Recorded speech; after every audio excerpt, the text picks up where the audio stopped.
Tour மாதிரி போற ஆரம்பிச்சுட்டாங்க. இதுக்கு பேரே கோவில் டூர்னு வச்சிருக்கிறாங்க. அப்படி போவதா நம்ம கண்ணில் போய் நிறைய பார்த்தோங்கிற ஒரு பலன் தான் கிடைக்குமே ஒழிய ஆத்மானுபூதி கிடைக்குமான்னு கேட்டால் ரொம்ப சந்தேகம்தான்.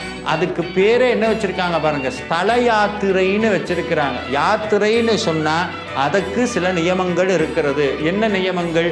இப்போ நீங்க சபரிமலைக்கு போறீங்கன்னா என்ன பண்றோம்? 48 நாள் விரதம் இருக்கிறோம். அதே தாங்க முருகனுடைய ஆறுபடை வீட்டுக்கு கோவிலுக்கு போகணும்னாலும் கட்டாயம் விரதம் இருந்து தான் போகணும். நீங்க ஆறுபடை வீட்டு கோவில்களுக்கு கிளம்புவதற்கு முன்பாக நீங்க ஒரு நாட்களை தேர்ந்தெடுத்து கொண்டு அந்த நாள் தொடங்கக்கூடிய நாள் சஷ்டியோ கிருத்திகையோ வெள்ளிக்கிழமையோ இல்லை செவ்வாய்க்கிழமையோ என்று வைத்துக்கொண்டு அந்த விரத நாட்களை ஆரம்பித்து விடலாம். அந்த விரத நாட்களில் கட்டாயம் நம்ம செய்ய வேண்டியது இருவேளை வழிபாடு, காலை மாலை. அதே மாதிரி இந்த வழிபாடு பண்ணும்போது நான் நிறைய பதிவுல சொல்லியிருக்கேன் அந்த வழிபாடு எப்படி பண்ணணுங்கிறது.